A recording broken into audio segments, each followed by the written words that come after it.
The 5% TDS rate on many payments is being merged into the 2% TDS rate and the 20% TDS rate on repurchase of units by mutual funds or UTI is being withdrawn.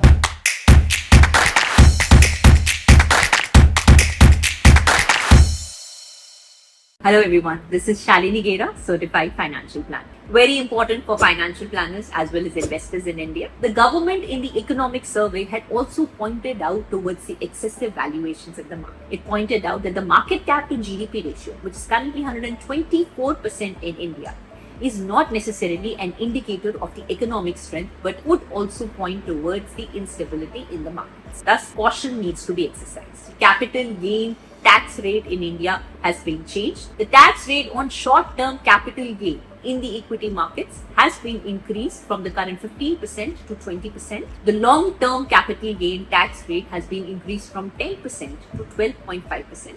Thus, the government is clearly talking about restricting the excessive inflows into the equity markets. However, the government is also clear that the excessive household savings need to be channelized into the equity markets.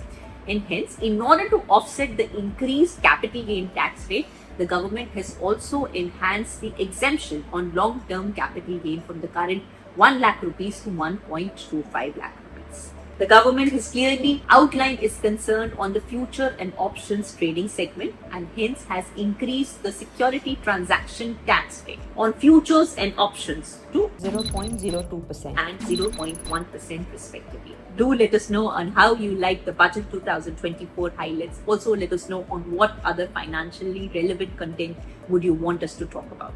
This is Shalini Gera signing off. Take care of yourself. Bye-bye.